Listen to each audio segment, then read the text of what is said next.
The field of view is so large on this, it's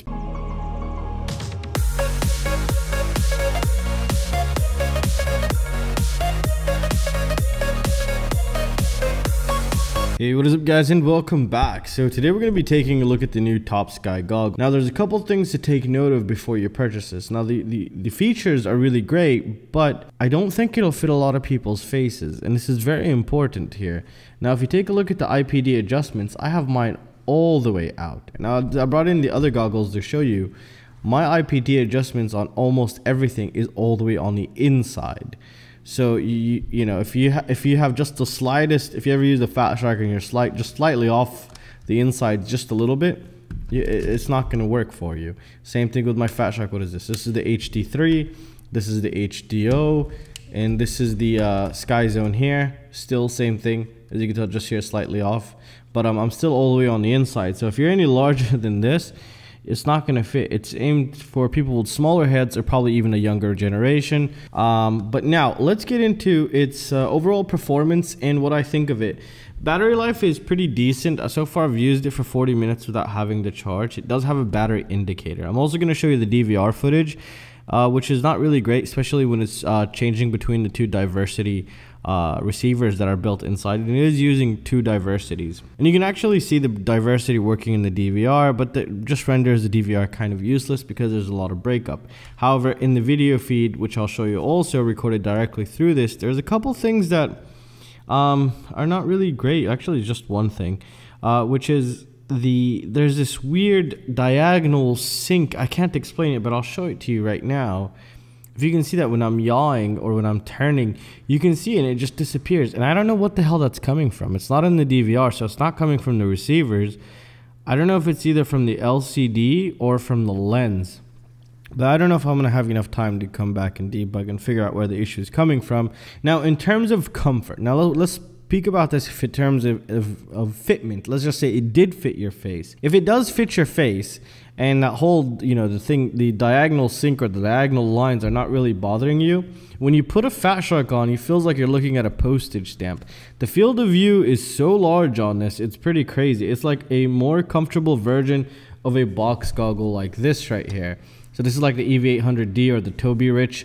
This is my favorite box goggle because it's removable, SD card, diversity, rechargeable, and it has a tripod mount, and I just use it as a screen most of the time. And if you're afraid, if you have a pretty big face, then I highly recommend you just pick up one of these here. I'll have a couple linked down below. Those are the best box goggles you can get, kind of for under 100 bucks, that I've used, and a lot of people would agree with me because they have been tested and people are using them constantly.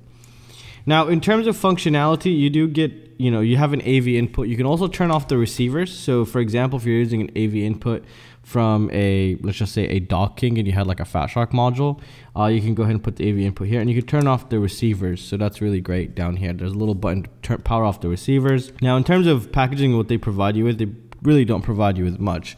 They just give you a USB cable, and it's not as nice as their previous one, which I'm still using to this day. It was my favorite thing that came in the box last time, which is this one here. It's so nice. I really like that USB cable, but they just give you just a normal one now.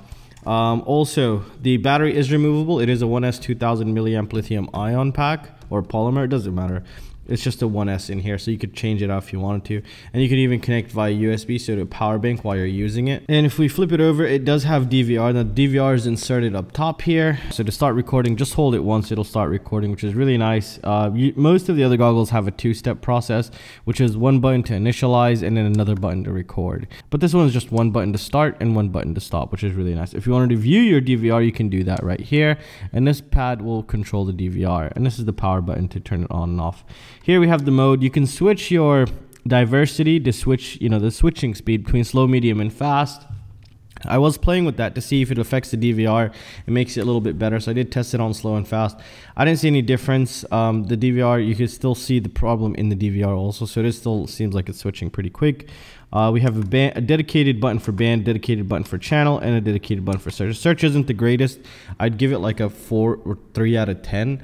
But most of them are like that, except the Skyzone. The Skyzone has the best search functionality out of everything, even, you know, like the rapid fire, the Furious FPV X, you know, that one just has the best one. And then again, once I put one of these back to back, just to, you know, make sure the IPD adjustment is correct to show you, I noticed a night and day difference. I mean, these are like postage stamps. It's crazy. So it is a really comfortable box goggle if it fits your face, but you have to take into consideration, and I want to emphasize this, is those diagonal lines when you're turning, they don't disorient you, but they're totally noticeable. I don't know how you're going to see it in the video right now, but I did record it from here, so it is noticeable in that perspective. Now for 80 bucks, I wouldn't put it with, you know, like a Fat Shark or a Skyzone or Iomway. I'd actually just put it in with the box goggles here, but actually slightly inferior, but slightly more comfortable. So it's a really, it has its own class kind of. I think if the lenses or that diagonal thing was fixed, I would say it's a slight step up from a box goggle, but you need to make sure it fits your face because this is really small. These IPD adjustments are not that great for a lot of people. So it is a huge step up from their first generation. First generation, at least mine never really worked. I took it apart. The video quality is really great. The DVR quality, now the picture quality is great, but the breakup from the diversity isn't that great. But if I'm outside, then it wouldn't be that bad because I'm inside behind a wall. So it's constantly switching between them. And that's why I see the breakup in the DVR footage. But the quality of the DVR footage is actually pretty nice. I was actually quite surprised, better than the Skyzones. So I give it that in that perspective. Also, it's a good goggle. It's a good goggle. It even has an AV output, micro USB in, and AV input. Sorry, a headphone jack right here. Even iPhones don't have that nowadays. So I don't know who this would go for, but I really hope that I helped you make your decision. And again, I cannot emphasize enough, the two main things are the IPD adjustments and as well as the lines, the diagonal lines in the footage.